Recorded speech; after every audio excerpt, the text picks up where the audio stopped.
ಬಂಧುಗಳೇ ನಮಸ್ಕಾರ, ಹೇಗಿದ್ರೆ ನೀವೆಲ್ಲರೂ? ನಾನು ಸುಬ್ರಹ್ಮಣ್ಯ ಎಸ್ ಹಂಡಿಗೆ. ಬಂಧುಗಳೇ, ನಿನ್ನೆ ರಾಜ್ಯ ವಿಚಿತ್ರ ಘಟನೆಯೊಂದಕ್ಕೆ ಸಾಕ್ಷಿಯಾಗಿದೆ. ಇವತ್ತು ಬಹಳ ಚರ್ಚೆ ಆಗ್ತಾ ಇದೆ. ಇತ್ತೀಚೆಗಂತೂ ಯಾವ ಕಾರಣಕ್ಕಾಗಿ ಗೊತ್ತಿಲ್ಲ, ಇಂತಹ ಘಟನೆಗಳ ಸಂಖ್ಯೆ ಜಾಸ್ತಿ ಆಗೋದಕ್ಕೆ ಶುರುವಾಗಿದೆ. ನಿನ್ನೆ ಏನಾಗಿದೆ, ಹೆಚ್ಚು ಕಡಿಮೆ ಒಂದು 12:30 ಸುಮಾರಿಗೆ ಈ ತುಮಕೂರಿನ ಶಿರಾ ಸಮೀಪ ಜೋಗಿಹಳ್ಳಿ ಅಂತ ಒಂದು ಪ್ರದೇಶ ಸಿಗುತ್ತಲ್ಲ, ಅಲ್ಲಿ ಒಂದು ಕಾರು ದಗದಗನೆ ಹೊತ್ತಿ ಉರಿಯೋದಕ್ಕೆ ಶುರುವಾಗಿದೆ. ಅಲ್ಲಿ ಓಡಾಡುವಂಥವರು ಕೂಡ ಆಶ್ಚರ್ಯಚಕಿತರಾಗಿ ಕುತೂಹಲದಿಂದ ಏನಾಯ್ತು ಅಂತ ನೋಡೋದಕ್ಕೆ ಶುರು ಮಾಡಿದ್ದಾರೆ. ಸ್ವಲ್ಪ ಹೊತ್ತಿಗೊಂದು ಸುದ್ದಿ ಬರೋದಕ್ಕೆ ಆರಂಭ ಆಗಿದೆ, ಕಾರ್ ಒಳಗಡೆ ಬಾಂಬ್ ಸ್ಫೋಟ ಆಗಿಬಿಡುತ್ತಂತೆ ಅಂತ. ಸಹಜವಾಗಿ ಸ್ಥಳೀಯರಲ್ಲಿ ಆತಂಕ, ಅಲ್ಲಿ ಓಡಾಡುವಂಥವ್ರಲ್ಲೂ ಕೂಡ ಆತಂಕ.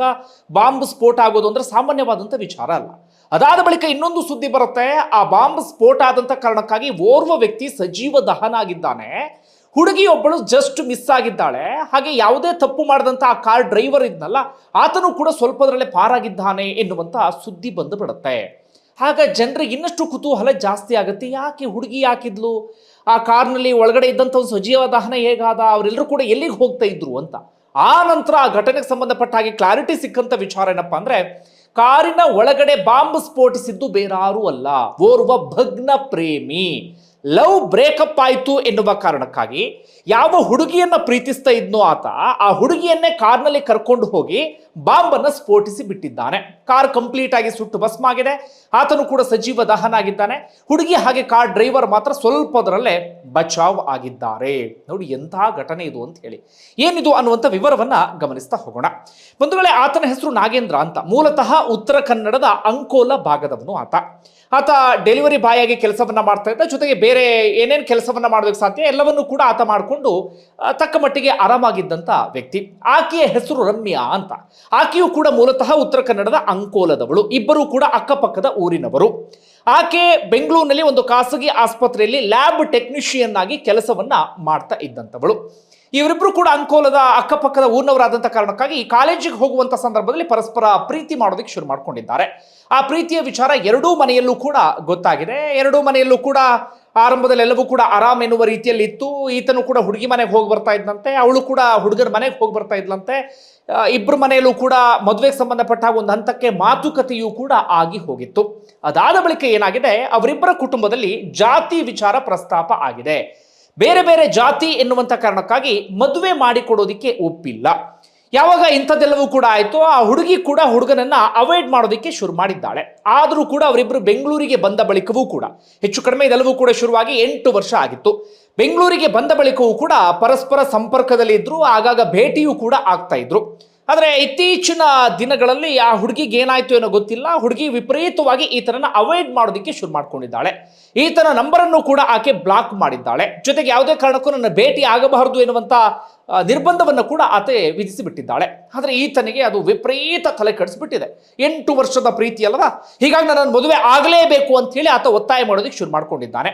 ಯಾವಾಗ ಹುಡುಗಿ ನಿರಾಕರಿಸೋದಕ್ಕೆ ಆರಂಭಿಸಿದ್ದಾಳೋ, ಈತ ಬೆದರಿಕೆಯನ್ನು ಹಾಕೋದಕ್ಕೆ ಆರಂಭಿಸಿದ್ದಾನೆ. ಇಲ್ಲ ನನ್ನ ಮದುವೆ ಆಗಲೇಬೇಕು, ಇಲ್ಲಾಂದ್ರೆ ಸುಮ್ಮನೆ ಬಿಡೋದಿಲ್ಲ ಎನ್ನುವ ರೀತಿಯಲ್ಲಿ 25ನೇ ತಾರೀಕು ಏನ್ ಮಾಡಿದ್ದಾನೆ, ಆಕೆ ಬೆಂಗಳೂರಿನ ಜಯನಗರದ ಸಿದ್ದಾಪುರ ಭಾಗದಲ್ಲಿ ವಾಸ ಇದ್ದಂತಹ ಹುಡುಗಿ ಆಕೆಯ ಮನೆಯ ಬಳಿಯೂ ಹೋಗಿ ಅಲ್ಲೂ ಕೂಡ ಸ್ವಲ್ಪ ಮಟ್ಟಿಗೆ ಗಲಾಟೆ ಎಲ್ಲವನ್ನು ಕೂಡ ಮಾಡಿದ್ದಾನೆ. ಜೊತೆಗೆ ಆಕೆಗೆ ಹೆದರಿಸಿದ್ದಾನಂತೆ, ನೀನೇನಾದ್ರೂ ನಾನು ಒಪ್ಪಿಲ್ಲ ಅಂತ ಆದ್ರೆ ನಾನು ಬಾಂಬ್ ತಗೊಂಡು ಬಂದು ಸ್ಫೋಟ ಮಾಡಿಬಿಡ್ತೀನಿ ಎನ್ನುವ ರೀತಿಯಲ್ಲಿ.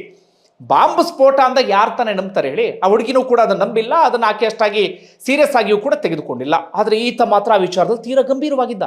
ಅದು ಹೆಂಗಷ್ಟು ಸುಲಭಕ್ಕೆ ಪೆಟ್ರೋಲ್ ಬಾಂಬು, ನಾಡ ಬಾಂಬ್ಗಳು ಸಿಗುತ್ತೋ ಗೊತ್ತಿಲ್ಲ. ನನಗೆ ಸಿಕ್ಕಿರುವಂಥ ಮಾಹಿತಿ ಪ್ರಕಾರ ಈ ಕಾಡು ಪ್ರಾಣಿಗಳನ್ನು ಹೆದರಿಸೋದಕ್ಕೆ ಅಂತೇಳಿ ಅವುಗಳನ್ನು ತಯಾರು ಮಾಡ್ತಾರಂತೆ. ಒಟ್ಟಾರೆಯಾಗಿ ಈತನು ಕೂಡ ಏನು ಮಾಡಿದ್ದಾನೆ, ಆತನಿಗೆ ಬೆಂಗಳೂರಲ್ಲಿ ಹೆಚ್ಚಿನ ಸಂಪರ್ಕ ಇರಲಿಲ್ಲ.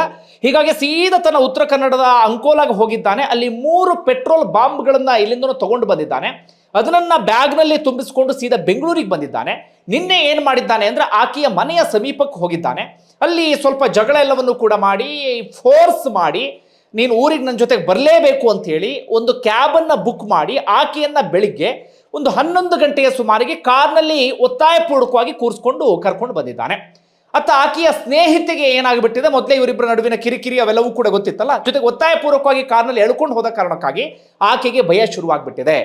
ಆಕೆ ಏನ್ ಮಾಡಿದ್ದಾಳೆ, ಸಿದ್ದಾಪುರ ಪೊಲೀಸರಿಗೆ ಮಾಹಿತಿಯನ್ನು ಕೊಟ್ಟಿದ್ದಾಳೆ. ನೋಡಿ ಸರ್, ಹಿಂಗಾಗಿದೆ, ನನ್ನ ಫ್ರೆಂಡ್ ಅನ್ನ ಕಿಡ್ನಾಪ್ ಮಾಡ್ಕೊಂಡು ಹೋಗಿದ್ದಾನೆ ಎನ್ನುವಂಥ ರೀತಿಯಲ್ಲಿ. ಇವರಿಬ್ಬರು ಕೂಡ ಕಾರ್ನಲ್ಲಿ ಬಂದಿದ್ದಾರೆ. ತುಮಕೂರಿನ ಶಿರಾದ ಜೋಗಿಹಳ್ಳಿಯವರೆಗೆ ಬರುವವರೆಗೂ ಕೂಡ ಯಾವುದೇ ಮಾತುಕತೆ ಇಲ್ಲ, ಏನೂ ಕೂಡ ಇಲ್ಲ. ಕಾರ್ನಲ್ಲಿ ನಿಶಬ್ದವಾಗಿತ್ತು. ಡ್ರೈವರ್ ಹೇಳಿದಂಥ ವಿಚಾರ ಇದು. ಆರಾಮಾಗಿ ಅಲ್ಲಿವರೆಗೆ ಬಂದುಬಿಟ್ಟಿದ್ದಾರೆ. ಅದಾದ ಬಳಿಕ ಪೊಲೀಸರು ಏನು ಮಾಡಿದ್ದಾರೆ, ಈ ವಿಚಾರವನ್ನು ಸ್ವಲ್ಪ ಸೀರಿಯಸ್ ಆಗಿ ತೆಗೆದುಕೊಂಡಿದ್ದಾರೆ. ಅವರು ಇವರಿಬ್ಬರು ನಂಬರ್ಗೂ ಟ್ರೈ ಮಾಡಿದ್ದಾರೆ, ಇವರಿಬ್ಬರು ನಂಬರು ಸ್ವಿಚ್ ಆಫ್ ಬಂದಿದೆ. ಹುಡುಗಿ ಫೋನನ್ನು ಕೂಡ ಕಿತ್ಕೊಂಡೇನೋ ಫೋರ್ಸ್ಫುಲಿ ಸ್ವಿಚ್ ಆಫ್ ಏನೋ ಮಾಡಿದ್ದಂತೆ. ಅದಾದ ಬಳಿಕ ಡ್ರೈವರ್ ಇವ್ರೇನು ಮಾಡಿದ್ದಾರೆ, ಪೊಲೀಸರು ಆ ಡ್ರೈವರ್ ಯಾರು ಏನು ಎತ್ತ ಅಂತ ಪತ್ತೆ ಹಚ್ಚುವ ಕೆಲಸವನ್ನ ಮಾಡಿದ್ದಾರೆ. ಯಾಕಂದ್ರೆ ಆಕೆ ಸ್ನೇಹಿತೆ ಕಾರ್ ನಂಬರ್ ಸಹಿತವಾಗಿ ದೂರನ್ನ ಕೊಟ್ಟಂತ ಕಾರಣಕ್ಕಾಗಿ. ಅದಾದ ಬಳಿಕ ಗೊತ್ತಾಗಿದೆ ಊಬರ್ ಸಂಸ್ಥೆಯ ಜೊತೆಗೆ ಅಟ್ಯಾಚ್ ಆಗಿರುವಂತ ಕಾರು ಅಂತ ಹೇಳಿ. ಊಬರ್ ಸಂಸ್ಥೆಗೆ ಪೊಲೀಸರು ಫೋನ್ ಮಾಡಿ ಡ್ರೈವರ್ ನಂಬರ್ ತಗೊಂಡು ಡ್ರೈವರ್ಗೆ ಫೋನ್ ಮಾಡಿದ್ದಾರೆ. ಜೊತೆಗೆ ಡ್ರೈವರ್ ತಮ್ಮನ್ನು ಕೂಡ ಸಂಪರ್ಕಕ್ಕೆ ಸಿಕ್ಕಿದ್ದಾನೆ, ಅವನಿಗೂ ಕೂಡ ಫೋನ್ ಮಾಡಿದ್ದಾರೆ. ನೋಡಿ, ಹುಡುಗಿ ಕಾರಲ್ಲಿ ಹೋಗ್ತಾ ಇರೋದು ಕಿಡ್ನಾಪ್ ಆಗಿರುವಂಥ ಹುಡುಗಿ. ನೀವೇನಾದರೂ ಕಾರ್ ನಿಲ್ಲಿಸಿಲ್ಲ ಅಂತಂದ್ರೆ ನಿಮ್ಮ ಕಾರನ್ನು ಕೂಡ ಸೀಸ್ ಮಾಡಬೇಕಾಗತ್ತೆ ಅಂತ ಹೇಳಿ ಡ್ರೈವರ್ಗೆ ತಮ್ಮನ್ನು ಕೂಡ ಫೋನ್ ಮಾಡಿದ್ದಾನೆ, ಪೊಲೀಸರು ಕೂಡ ಫೋನ್ ಮಾಡಿದ್ದಾನೆ. ಪದೇ ಪದೇ ಫೋನ್ ಎಲ್ಲವೂ ಕೂಡ ಬರೋದಕ್ಕೆ ಶುರುವಾಗಿದೆ. ಅಲ್ಲಿಯವರೆಗೆ ಕಾರ್ನಲ್ಲಿ ಯಾವುದೇ ರೀತಿಯಲ್ಲೂ ಕೂಡ ಕಿರಿಕಿರಿ ಇಲ್ಲ. ಯಾವಾಗ ಡ್ರೈವರ್ಗೆ ಪದೇ ಪದೇ ಫೋನ್ ಬರೋದಕ್ಕೆ ಶುರುವಾಯಿತು, ಕಾರ್ನ ಒಳಗಡೆ ಇದ್ದಂಥ ನಾಗೇಂದ್ರ ಅನುಮಾನ ಬರೋದಕ್ಕೆ ಶುರುವಾಗಿದೆ, ಇಲ್ಲೇನೋ ಬೇರೆ ಆಗ್ತಿದೆ ಎನ್ನುವಂಥ ರೀತಿಯಲ್ಲಿ. ಜೊತೆಗೆ ಆತ ಡಿಸೈಡ್ ಮಾಡಿಕೊಂಡೇ ಬಂದುಬಿಟ್ಟಿದ್ದ, ಇವತ್ತು ಏನಾದ್ರೂ ಒಂದು ಆಗಲಿ ಎನ್ನುವ ರೀತಿಯಲ್ಲಿ. ಯಾವಾಗ ಡ್ರೈವರ್ ಹೀಗೆಲ್ಲ ಆಗೋದಕ್ಕೆ ಶುರುವಾಗ್ಬಿಟ್ಟಿದೆ, ಆ ಹುಡುಗಿಗೆ ಚಾಕುವಿನಲ್ಲಿ ಚುಚ್ಚೋಕೆ ಶುರು ಮಾಡ್ಕೊಂಡಿದ್ದಾನೆ. ಎಲ್ಲಿಗೆ? ತಲೆಗೆ ಚುಚ್ಚೋದು ಅಥವಾ ಬೇರೆ ಬೇರೆ ಕೈಗೆಲ್ಲ ಚುಚ್ಚೋದು, ಆಕೆಗೆ ಹಿಂಸೆ ಕೊಡೋದಕ್ಕೆ ಶುರು ಮಾಡ್ಕೊಂಡಿದ್ದಾನೆ. ಆಗ ಕಾರ್ನ ಡ್ರೈವರ್ ಏನು ಮಾಡಿದ್ದಾರೆ, ಹೋಗಿ ಜೋಗಿಹಳ್ಳಿ ಸಮೀಪ ಕಾರ್ ನಿಲ್ಲಿಸಿದ್ದಾರೆ. ನಾಗೇಂದ್ರ ಹೇಳಿದ್ದಾನೆ, ನೀನು ಕಾರ್ ನಿಲ್ಲಿಸ್ಬೇಡ, ಹೋಗು ಹೋಗು ಅಂತ ಹೇಳಿ. ಆದರೆ ಆ ಡ್ರೈವರ್ ಮಾತ್ರ ಏನೋ ಧೈರ್ಯ ಮಾಡಿ ಕಾರ್ ನಿಲ್ಲಿಸಿದ್ದಾರೆ. ಅದಾದ ಬಳಿಕ ಅವ್ರು ಏನು ಮಾಡಿದ್ದಾರೆ, ಸೀದಾ ಹಿಂದೆ ತಿರುಗಿ ಆತನ ಕೈಯಲ್ಲಿದ್ದಂಥ ಚಾಕುವನ್ನು ಕಿತ್ಕೊಳ್ಳುವಂಥ ಕೆಲಸವನ್ನ ಮಾಡಿದ್ದಾರೆ. ಕಿತ್ಕೊಳ್ತಾ ಇದ್ದ ಹಾಗೆ ಈ ನಾಗೇಂದ್ರ ಏನ್ ಮಾಡಿದ್ದಾನೆ, ತನ್ನ ಬ್ಯಾಗ್ನ ಒಳಗಡೆ ಇದ್ದಂಥ ಬಾಂಬನ್ನು ತೆಗೆದಿದ್ದಾನೆ. ಲೈಟರ್ನಲ್ಲಿ ಬಾಂಬನ್ನು ಹಚ್ಚೋದಿಕ್ಕೆ ಪ್ರಯತ್ನವನ್ನ ಪಟ್ಟಿದ್ದಾನೆ. ಆಗ ಡ್ರೈವರ್ ಏನ್ ಮಾಡಿದ್ದಾರೆ, ಆ ಬಾಂಬ್ ಅಂತ ಅವ್ರಿಗೆ ಸರಿಯಾಗಿ ಗೊತ್ತಾಗಿಲ್ಲ, ಏನೋ ಇದು ಅಂತ ಗೊತ್ತಾಯಿತು ಅವರಿಗೆ. ತಕ್ಷಣಕ್ಕೆ ಅದನ್ನು ತೆಗೆದು ಹೊರಗಡೆ ಎಸ್ತಿದ್ದಾರೆ.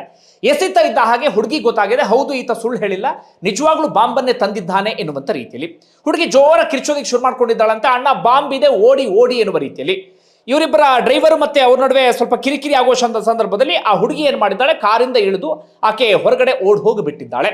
ಓಡ್ ಹೋಗ್ತಾ ಇದ್ದ ಹಾಗೆ ನಾಗೇಂದ್ರ ಏನ್ ಮಾಡಿದ್ದಾನೆ, ಒಂದು ಬಾಂಬ್ ಎಸ್ತ್ರ ಅಡ್ಡಿಲ್ಲ ಅಂತ ಹೇಳಿ ಇನ್ನೊಂದು ಬಾಂಬನ್ನ ತೆಗೆದು ಅದನ್ನು ಬೆಂಕಿ ಹಚ್ಚೋದಕ್ಕೆ ಪ್ರಯತ್ನ ಪಡ್ತಾ ಇದ್ದ ಹಾಗೆ ಡ್ರೈವರಿಗೆ ಗೊತ್ತಾಯ್ತು, ಇದು ನನ್ನ ಕೈ ಮೀರಿ ಹೋಯ್ತು, ನನ್ನ ಕಾರನ್ನು ಕೂಡ ಉಳಿಸ್ಕೊಳ್ಳೋದಕ್ಕೆ ಸಾಧ್ಯ ಆಗೋದಿಲ್ಲ ಅಂತ ಹೇಳಿ ಅವ್ರು ತಕ್ಷಣವೇ ಕಾರ್ ಒಳಗಡೆ ಇದ್ದಂಥ ಡಾಕ್ಯುಮೆಂಟ್ಸು, ಫೋನು ಎಲ್ಲವನ್ನೂ ಕೂಡ ಎತ್ಕೊಂಡು ಹೊರಗಡೆ ಓಡ್ ಬಂದ್ಬಿಡ್ತಾರೆ. ಅಷ್ಟೊತ್ತಿಗೆ ಆತ ಬಾಂಬ್ಗೆ ಬೆಂಕಿ ಹಚ್ಚೆ ಬಿಡ್ತಾನೆ, ಬಾಂಬ್ ಸ್ಫೋಟ ಆಗಿಬಿಡುತ್ತೆ, ಆತ ಸಜೀವ ದಹನ ಆಗ್ತಾನೆ, ಕಾರು ಕೂಡ ಸುಟ್ಟು ಕರಕಲಾಗ್ಬಿಡುತ್ತೆ. ಆ ಹುಡುಗಿ ಯಾರೋ ದಾರಿ ಹೋಗಕ್ಕೆ ಬೈಕ್ ಬರ್ತಾ ಇತ್ತಂತೆ, ಅವ್ರಿಗೆ ಕೈ ಅಡ್ಡ ಹಾಕಿ ಬೈಕ್ನಲ್ಲಿ ಹೊತ್ಕೊಂಡು ಹೋಗಿ ಆಕೆ ಆಸ್ಪತ್ರೆಗೆ ಸೇರ್ಪಡೆ ಆಗ್ತಾಳೆ. ಇತ್ತ ಕ್ಯಾಬ್ ಡ್ರೈವರ್ ಕ್ಯಾಬನ್ನ ಕಳೆದುಕೊಂಡಂತ ಸಂಕಟದಲ್ಲಿ ದೂರ ಬಂದು ನಿಂತ್ಕೊಳ್ಳುವಂಥ ಪರಿಸ್ಥಿತಿ ಎದುರಾಗಿಬಿಡುತ್ತೆ. ನೋಡಿ, ಎಂತೆಂಥವ್ರು ಇರ್ತಾರೆ. ಯಾರದ್ದು ಸರಿ ಯಾರದ್ದು ತಪ್ಪು ಅದೆಲ್ಲವೂ ಕೂಡ ಆನಂತರದ ವಿಚಾರ. ಪ್ರೀತಿ ಪ್ರೇಮ ಅವೆಲ್ಲವೂ ಆನಂತರ ವಿಚಾರ. ಆದರೆ ಇನ್ನೊಬ್ಬರ ಪ್ರಾಣ ತೆಗೆಯುವಂಥ ಹಕ್ಕು ಯಾರಿಗೂ ಕೂಡ ಇಲ್ಲ. ನೋಡಿ, ಆತ ನಾಗೇಂದ್ರ ಬರೀ ಆತ ಸಾಯೋದು ಮಾತ್ರ ಅಲ್ಲ, ಹುಡುಗಿಯನ್ನ ಸಾಯಿಸ್ತಾ ಇದ್ದ, ಜೊತೆಗೆ ಏನೂ ತಪ್ಪು ಮಾಡಿದಂಥ ಕ್ಯಾಬ್ ಡ್ರೈವರ್ ಪ್ರಾಣವನ್ನ ಆತ ಬಲಿ ತೆಗೆದುಕೊಳ್ಳೋಕೆ ಹೊರಟು ಬಿಟ್ಟಿದ್ದ. ಆದರೆ ಇವ್ರ ಅದೃಷ್ಟ ಚೆನ್ನಾಗಿತ್ತು, ಹುಡುಗಿನೂ just miss, cab driver just miss ಆದರು. ಇಲ್ಲಿ ಕ್ಯಾಬ್ ಡ್ರೈವರ್ಗೆ ನಾವು ಹ್ಯಾಟ್ಸ್ ಅನ್ನು ಹೇಳಲೇಬೇಕು. ಜೊತೆಗೆ ಸಿದ್ದಾಪುರ ಪೊಲೀಸರು ಕೂಡ ಅಷ್ಟೇ ಒಳ್ಳೆ ಕೆಲಸವನ್ನ ಮಾಡಿದ್ರು. ಜೊತೆ ಕ್ಯಾಬ್ ಡ್ರೈವರ್ ಆ ಕ್ಷಣಕ್ಕೆ ಅವ್ರು ತೋರಿದಂಥ ಧೈರ್ಯ, ಹಿಂದೆ ತಿರುಗಿ ಚಾಕನ್ನು ಕಿತ್ಕೊಂಡಿದ್ದು, ಬಾಂಬನ್ನು ತೆಗೆದು ಹೊರಗಡೆ ಎಸ್ತಿದ್ದು. ಡ್ರೈವರ್ ಏನಾದರೂ ಸ್ವಲ್ಪ ಎಡವಟ್ಟು ಮಾಡಿದ್ರೆ ಅಥವಾ ಭಯದಲ್ಲಿ ಒಳಗಡೆ ಸುಮ್ಮನೆ ಹಾಗೆ ಕುತ್ಕೊಂಡ್ಬಿಟ್ಟು, ಡ್ರೈವರ್ ಹೇಳ್ತಾರೆ ಇನ್ನೊಂದು, ಅವರು ಚಾಕುವನ್ನು ಎಸ್ತಾದ್ಮೇಲೆ ಕಿರ್ಚ್ಕೊಂಡ್ರಂತೆ ಜೋರಾಗಿ. ಸುತ್ತಮುತ್ತ ಬೈಕು ಕಾರ್ ಎಲ್ಲ ವೆಹಿಕಲ್ಸ್ ಹೋಗ್ತಾ ಇದ್ವಂತೆ, ಕಾಪಾಡಿ ಕಾಪಾಡಿ ಅಂತ ಹೇಳಿ. ಒಬ್ಬರು ತಲೆನೇ ಕೆಡ್ಸ್ಕೊಂಡಿಲ್ಲ ಅಂತ. ನಮ್ಮಲ್ಲಿ ತುಂಬ ಜನ ಹಾಗೆ, ನಮಗೆ ಊರು ಸಾಬ್ರಿ ನಮ್ಗೆ ಯಾಕೆ ಏನಾದ್ರೂ ಆಗಿ ಹೋಗ್ಲಿ ಅಂತೇಳಿ ಎಲ್ಲ ಹೋಗುವಂಥವ್ರೆ ಜಾಸ್ತಿ.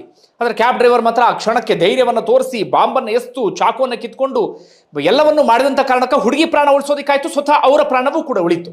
ಇಲ್ಲ ಭಯ ಪಟ್ಕೊಂಡು ಸ್ಟೇರಿಂಗ್ ಇಟ್ಕೊಂಡು ಹಿಂಗೆ ನಡುತ್ತಾ ಏನಾದರೂ ಕುತ್ಕೊಂಡು ಬಿಟ್ಟಿದ್ರೆ ಬಾಂಬ್ ಸ್ಫೋಟ ಆಗಿ 3 ಜನರು ಬಲಿಯಾಗುವಂಥ ಎಲ್ಲ ಸಾಧ್ಯತೆಗಳು ಕೂಡ ಇತ್ತು. ನೋಡಿ, ಭಗ್ನ ಪ್ರೇಮಿಯ ಹುಚ್ಚಾಟಕ್ಕೆ ಏನೇನಾಯಿತು ಅಂತ ಹೇಳಿ. ಬಂಧುಗಳೇ, ಪ್ರೀತಿ ಪ್ರೇಮ ಹೌದು, ಅದು ಒಂದು ರೀತಿಯಲ್ಲಿ ಅಂದರೆ ಅನುಭವಿಸಿದವ್ರಿಗೆ ಗೊತ್ತಿರುತ್ತೆ ಆ ಸಂಕಟ, ನೋವು ಏನು ಎತ್ತ ಅಂತ ಹೇಳಿ. ಹೌದು, ಆತ 8 ವರ್ಷದಿಂದ ಪ್ರೀತಿ ಮಾಡ್ತಾ ಇದ್ದ, ಆತ ಆಕೆಗೆ ಮೋಸವನ್ನು ಮಾಡಿರಲಿಲ್ಲ, ಮದುವೆ ಆಗಲೇಬೇಕು ಅಂತ ಹೇಳಿ ಯೋಚನೆಯನ್ನು ಕೂಡ ಮಾಡಿದ್ದ. ಅದೇ ಯೋಚನೆಯಲ್ಲಿ ಆತ ಇದ್ದ, ಆತನಿಗೊಂದು ಸಂಕಟ ಇತ್ತು, ನೋವಿತ್ತು, ಹೇಳಿಕೊಳ್ಳಲಾಗದಂಥ ತಳಮಳ ಎಲ್ಲವೂ ಕೂಡ ಇತ್ತು. ಆ ಹುಡುಗಿಗೆ ಯಾವ ರೀತಿ ಸಮಸ್ಯೆ ಇತ್ತೇನೋ ಗೊತ್ತಿಲ್ಲ. ಹುಡುಗಿ ಯಾಕೆ ಮದುವೆಗೆ ನಿರಾಕರಿಸಿದ್ಲು ಅದು ಕೂಡ ಅರ್ಥ ಆಗ್ತಿಲ್ಲ. ಅಪ್ಪ ಅಮ್ಮನ ಕಾರಣಕ್ಕಾಗಿ ಇವತ್ತಿನ ಯಾವ ಕಾರಣಕ್ಕಾಗಿ ಅದಕ್ಕೆ ಸಂಬಂಧಪಟ್ಟ ಕ್ಲಾರಿಟಿ ಸಿಗ್ತಾ ಇಲ್ಲ. ಹುಡುಗಿಯಲ್ಲೂ ಕೂಡ ಇಲ್ಲಿವರೆಗೆ ಮಾತಾಡಿಲ್ಲ, ಆಕೆಗೆ ಏನಂತೂ ಗೊತ್ತಿಲ್ಲ, ಆಕೆನೂ ನಾವು ಈ ಸಂದರ್ಭ ದೂಷಿಸೋಕೆ ಸಾಧ್ಯ ಆಗಲ್ಲ. ಈತನಿಗೂ ಅದೆಲ್ಲವೂ ಕೂಡ ಇತ್ತು. ಹಾಗಂದ ಮಾತ್ರಕ್ಕೆ ಇನ್ನೊಬ್ರು ಪ್ರಾಣ ತೆಗೆಯುವಂಥ ಹಕ್ಕಿ ತನಗೆ ಯಾರು ಕೊಟ್ಟರು? ಅದು ನಾವಿಲ್ಲಿ ಪ್ರಶ್ನೆ ಮಾಡಬೇಕಾಗಿರುವಂಥ ವಿಚಾರ. ಇಷ್ಟು ಆದಂಥ ಘಟನೆ. ಸದ್ಯ ಹುಡುಗಿ ಆಸ್ಪತ್ರೆಯಿಂದ ಡಿಸ್ಚಾರ್ಜ್ ಆಗಿದ್ದಾರೆ, ಅವರಿಗೆ ಹೆಚ್ಚಿನ ಏನು ಸಮಸ್ಯೆ ಆಗಿಲ್ಲ. ಈತನ ಪ್ರಾಣ ಹೋಗಿದೆ. ಈತನ ಮನೆಯಲ್ಲಿ ವಯಸ್ಸಾದಂಥ ಅಪ್ಪ ಅಮ್ಮ ಇದ್ದಾರೆ, ಅವ್ರು ಇವತ್ತು ಕಣ್ಣೀರು ಹಾಕ್ತಾ ಇದ್ದಾರೆ. ದುಡಿಯೋದಿಕ್ಕೆ ಅಂತ ಹೋದಂಥ ಮಗ ಇವತ್ತು ಹೆಣ ಆಗಿ ವಾಪಸ್ ಬಂದಿದ್ದಾನೆ. ಇದನ್ನು ನಾವು ನಿರೀಕ್ಷೆಯನ್ನು ಕೂಡ ಮಾಡಿರಲಿಲ್ಲ ಅಂತೇಳಿ. ಇನ್ನು ಹುಡುಗಿ ಮನೆಯವರಿಗೂ ಕೂಡ ಸಂಕಟ. ಇವತ್ತು ಮಾಧ್ಯಮದವರೆಲ್ಲ ಹೋಗಿ ಆ ಹುಡುಗಿ ಮನೆಯವ್ರನ್ನ ತೋರಿಸ್ತಾ ಇದ್ರು, ನೋಡಿ ಇದೇ ಮನೆಯಲ್ಲಿ ಹುಡುಗಿ ಇದ್ದಿದ್ದು ಎನ್ನುವ ರೀತಿಯಲ್ಲಿ. ಅದೊಂದು ರೀತಿಯಲ್ಲಿ ಹುಡುಗಿ ಮನೆಯವರಿಗೂ ಸಂಕಟ. ಮಾಧ್ಯಮ ದೂಡ್ಸೋಕ್ಕಾಗತ್ತಾ? ಇಲ್ಲ, ಅದು ಮಾಧ್ಯಮದವರ ಕರ್ತವ್ಯ, ಮಾಧ್ಯಮದವರ ಕೆಲಸ.